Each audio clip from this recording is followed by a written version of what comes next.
Hey guys, John here. What happens when a teen convicted felon gets released? There is a lot of speculation by psychologists and members of the court system that often claim that teen convicted killers should remain in prison for the rest of their life, since they are beyond rehabilitation and pose a serious threat to society. They argue that these felons have shown a lack of remorse, empathy, and moral development, and that their brains are hardwired for violence and aggression. They also cite examples of some who have committed heinous crimes, such as stabbing, shooting, or strangling their victims, sometimes for trivial or no reasons at all. However, there are also opposing views that challenge this claim and advocate for more lenient and humane treatment for them. They contend that teen killers are not fully responsible for their actions, as they are influenced by various factors, such as genetics, environment, trauma, peer pressure, or mental illness. They also point out that they have the potential to change and reform, as their brains are still developing and malleable, and that they can benefit from education, counseling, and therapy.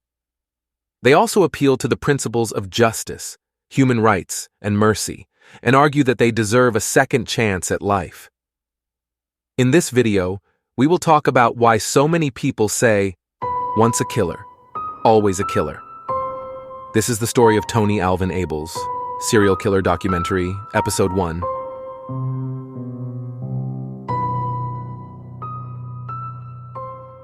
Tony was born in the urban-suburban mixed city of St. Petersburg, Florida, United States, on December 28th of 1954 to abusive father Clyde Ables. They were 8 children in total within the Ables family who had a difficult and unhappy childhood, as their father was often abusive and violent towards their mother. Tony's mother, who till this day remains nameless due to the lack of information available of her in this case, grew tired of her husband's often drunken abuse and eventually left the whole family behind in pursuit of a new life with no remorse of leaving her children in the care of their monster father in the early 1960s. In a later statement made by Tony's father, Clyde Ables, then 74-year-old in the Tampa Bay Times newspaper, he described him as an outgoing, friendly kid who was a good violin player. But in the recent absence of his mother, he began running away when he was just 13 years old and often disappeared for months. As a result, with no friends, no guidance, and a plethora of abandonment issues, he developed a hatred for society and authority that prompted him to drop out of school, started using drugs, and committed petty crimes. In 1970, when Tony was only 15 years old, he robbed a middle-aged man, ending his life. Some reports say he shot him in the head point blank. Others report he stabbed him or shot him in the chest, but the crime details are not clear. Police were fast on his trail and quickly apprehended and arrested him, and a year later, in March of 1971, he pled guilty to first-degree murder, receiving a life sentence when he was only 16 years old. But here is where the story takes a darker and debatable turn. See, since Tony was sentenced when he was a teenager, in 1983, he was allowed to get early release on parole only after serving 12 years in prison. Yes, you heard that right, only 12 years. As in so many other cases of convicted teen murderers, with the claim that juveniles who commit violent offenses resulting in death are capable of change and redemption, especially if they receive appropriate treatment, education, and support while in prison. They point to examples of former juvenile lifers who have been released and have become productive and law-abiding citizens, contributing to their communities and families. But was this the case for Tony Ables? Soon after his release, he followed in his father's footsteps and became a construction worker. But Tony, as this story will show, was far from reformed, and in his out-of-control, troubled state of mind, an unstable and violent temper led him to lash out with several of his short-term relationships. It's understandable to say that dating Tony was a horrific ordeal, one that would prove fatal for his last known girlfriend and roommate, 48-year-old Marlene Burns.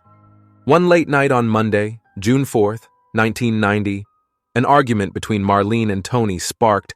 He was furious, accusing her of cheating on him, and both kept screaming at each other for about an hour before the whole ordeal turned violent. Tony pushed Marlene down the stairs and as she lay on the floor visibly hurt and vulnerable, he proceeded to brutally beat, kick, and stomp Marlene until she succumbed to her injuries. She had 29 rib fractures and other visible injuries around her head and body. As he was leaving the apartment complex, he was seen by witnesses trying to wipe the blood off his hands while carrying a blunt object, who before seeing this had already called the authorities around 11:30 p.m. to report a domestic dispute. When police arrived, they arrested Tony on the spot and soon charged him with first-degree murder, holding him without bail at the Pinellas County Jail. In the middle of that same month in June of 1990, Tony Ables was convicted of killing Marlene Burns and sentenced to death by electrocution. However, his sentence was reduced to life imprisonment by Justice Bob Barker 2 years later. This was because Tony was found to have mental health problems, which his brother Anthony Ables confirmed. He stated that their abusive father and absent mother had traumatized them in their childhood.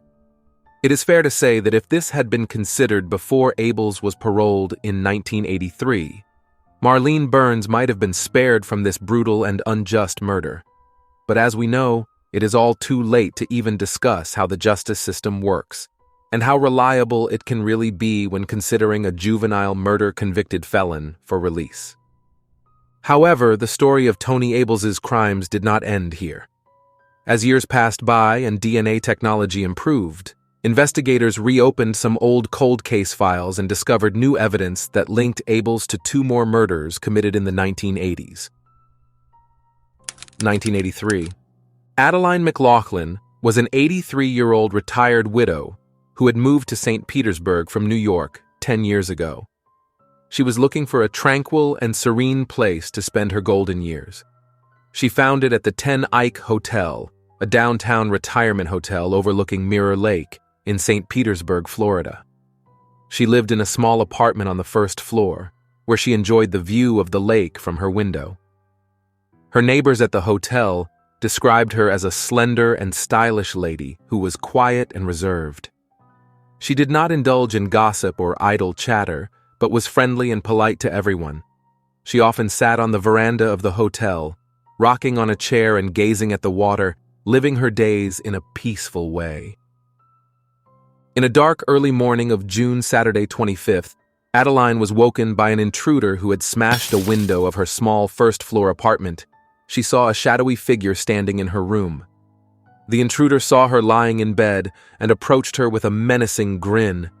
He grabbed her pillow and pressed it hard against her face. She struggled and gasped for air, but he was too strong. He suffocated her until she stopped moving, then went through her whole apartment and took whatever he could find of value, then fled the scene. At 8:15 a.m., her body was discovered by the assistant hotel manager who was doing his routine check of the rooms. He was shocked and horrified by what he saw. He quickly called the police and reported the crime. When the police arrived, they noticed that the whole apartment had been burglarized and the suspect was nowhere to be found. They collected evidence and interviewed the other tenants, who were stunned and unnerved by the slaying. The police were looking for suspects and had no clear motive for the murder. With no crucial leads, Adeline's case stayed cold for 23 years. 1987. 31-year-old Deborah Kaiser was last seen making a phone call from a payphone in front of a building in St. Petersburg, Florida.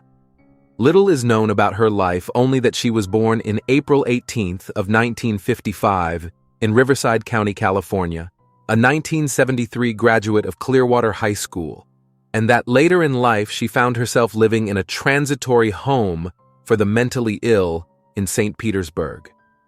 In a cold Valentine's Day in 1987, Deborah's body was found by a passerby walking along a path near Roser Park Bridge around 8:30 a.m., wearing only a blouse and a jacket, with a blue pair of jeans laying beside her body, with visible bruises covering her legs. She appeared to have been dead for 12 hours. Later, it was known that she had been romantically involved with convicted killer Tony Ables, but he was never declared as a suspect at the time of her murder. Later, an autopsy revealed that she was sexually assaulted and strangled to death. With no other leads to follow, Deborah Kaiser's murder case stayed cold for 19 years. In 2006, St. Petersburg homicide detectives submitted DNA samples recovered from various unsolved homicides to the Florida Department of Law Enforcement. Later on, they received confirmation that the evidence recovered from McLaughlin's and Kaiser's bodies matched with Tony's, who provided a DNA sample after he was convicted of a felony charge in 1992. In a turn of events, Tony Ables was not charged with killing Deborah Kaiser because they were romantically involved, and the prosecutors said it was too complicated to proceed. Even though this was a very unfair decision, officials closed the case and at least gave the family some type of closure for what happened to their loved one so many years ago. As for the McLaughlin murder, he was officially booked for it, but has yet to be charged. According to Police Major Michael Payutz, there is a strong possibility that Ables could be responsible for other crimes, for which he has yet to be connected to. To this day, Tony has never given any interviews or spoken to the police about any of the 4 murders he committed between 1970 and 1990. As for now, Tony Alvin Ables is currently serving a life sentence at South Bay Correctional Facility in South Bay, Florida. This case raises a tough question. Should a juvenile murderer ever get parole, even if they have served a long time in prison? I want to know what you think, so please share your thoughts in the comments section below. If you like this video, don't forget to hit the like button and subscribe to my channel for more serial true crime stories just like this.